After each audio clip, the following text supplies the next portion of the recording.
For Info Live TV, Olivier Rafowicz here from Jerusalem. I'm with Alexander Ivanco, who is the spokesperson for the UNIFIL force in South Lebanon. Mr. Ivanco, good morning. Good morning to you. As you know, in Israel, we are very aware about what is going on till the war in South Lebanon. I would like to ask you first question. How the UNIFIL force is right now deployed?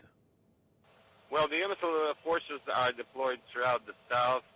We have about 6,000 troops already on the ground, constituting 5 battalions from Spain, France, Italy, Ghana, and India. And we also have the UNIFIL Maritime Task Force, which is patrolling the sea border of the coast of Lebanon. Already we have over approximately a dozen ships, and 7 additional ships should be arriving very soon.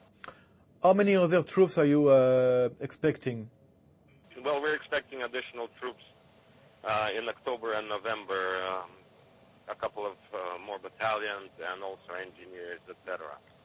According to our sources, we have been noticed that yesterday there was a first incident between Hezbollah and the Spanish force. Can you maybe elaborate about it? Well, I'm personally not aware of actually any major incidents in our area of operations for a long, long time. There have been minor incidents involving people dressed in possibly Hezbollah uniforms, but nothing major. Are you a little bit worried that Hezbollah will be a problem? We remember that in 1984 there was a major terrorist attack against American and French troops in Beirut. Can you think that such a possibility is still potentially possible?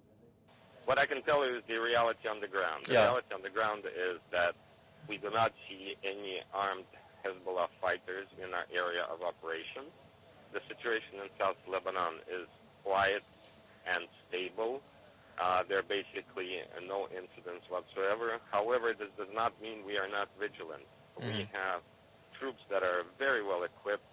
We have heavy equipment like main battle tanks and 155mm guns. So we are ready to deal with any problem if it arises. What is the general relationship between UNIFIL forces and the Lebanese people living in the different villages in the area?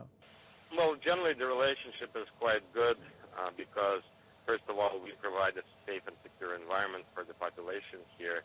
And the second thing is that we actually provide a lot of humanitarian assistance, including demining and also destroying all the cluster bomblets that are lying in South Lebanon. We also provide medical care free of charge. We received yesterday in Israel, according to the Israeli press, an interesting report that Amir Peretz, the defense minister of Israel, has received, I would say, a notification or that in case that Israeli airplanes will fly upon Lebanese territory, there is a possibility that UNIFIL will use anti-aircraft weapons against it. I saw the statement from Minister Peretz. I can tell you that, first of all, we do take all violations of the blue line, including violations of the Lebanese airspace by Israeli jets and unmanned aircraft very, very seriously, and they're reported on a regular basis to the United Nations headquarters in New York. However, I'm not aware of any such comments made by any UNIFIL senior officials, the ones you're referring to. So what you are saying to Info Live TV is that the UNIFIL force will not use anti-aircraft weapons? As I told you, right now, I can only tell you that I'm not aware of any such comments, and right now our position is very clear. Any air violations are monitored and reported as serious violations to the UN headquarters in New York and further down to the UN Security Council. How are your relationship with the Israeli authorities on the other side? The relationship is very cordial. I mean, we have liaison with the Israeli Defense Forces. We often talk on the phone, meet with the Israeli officers and officials. We also organize these trilateral meetings, which involve UNIFIL, the Lebanese Army, and the Israeli Defense Forces that have become more or less regular.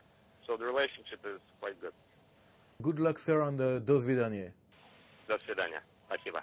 Bye-bye.